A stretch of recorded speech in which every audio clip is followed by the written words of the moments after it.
Konkursas paroda su gintariniam šventom kalėdom Palanga prasidėjo 2007 metais Palangos Smilčių pradinėje mokykloje. Tai yra tęstinis projektas. Projekto dalyviai yra Palangos Baltijos pagrindinės mokyklos pradinių klasių mokiniai, Šventosios bendrojo laimo pagrindinės pradinių klasių mokiniai, taip pat yra Palangos pradinės mokyklos pradinių klasių mokiniai ir Palangos mokyklos darželio mokyklos Pasaka pradinių klasių mokiniai. Konkurse parodoje su gintariniam šventom kalėdom Palanga dalyvauja labai gausus vaikų būrys. Yra 199 mokiniai. Ir kas labiausiai džiugina, aišku, tai, kad vaikai gali kitaip prisiliesti prie mūsų simbolio gintaro. Ir džiaugiuosi jų kūrybą, džiaugiuosi mokytojų išradingumu. Šaunu, kad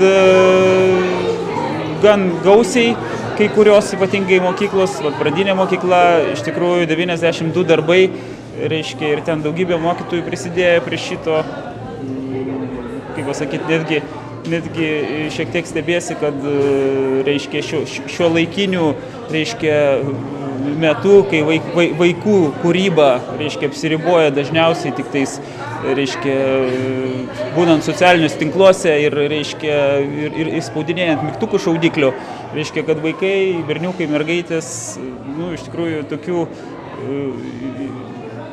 iš tikrųjų stebėtinų padaro darbų.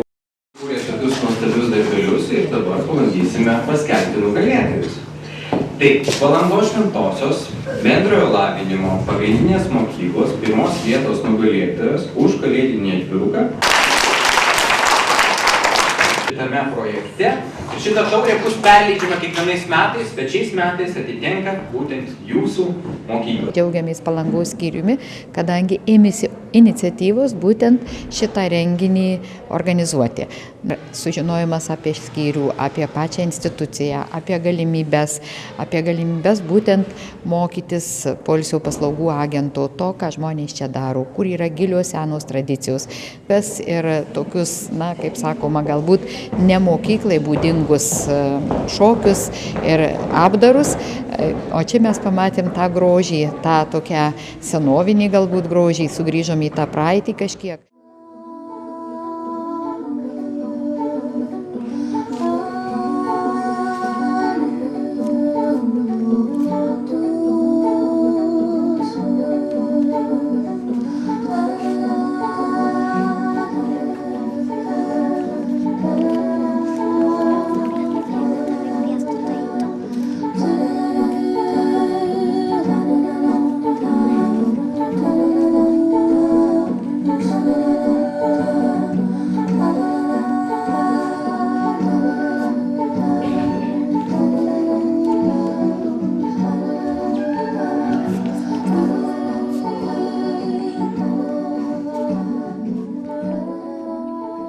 Yra vienas iš tokių žiburėlių, kurie sujungia, apjungia viską, kas yra namuose.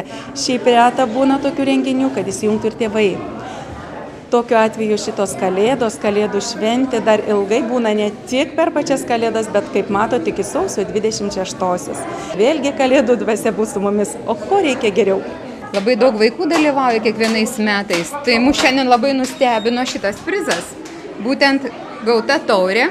Ir mes tenksimės šitą taurę išlaikyti iki 12 metų, ne tik iki 12 metų, bet ir sekančiais ir dar sekančiais metais. Kaip sumanymų autoriai, man labai smagu, kad gintarinės kalėdos organizuojamas ne tik Palangoje, tačiau ir Nidoje. Planuose yra organizuoti gintarinės kalėdos Lietuvos kurortuose. Tai Birštonas, Druskininkai, Nida ir Palanga.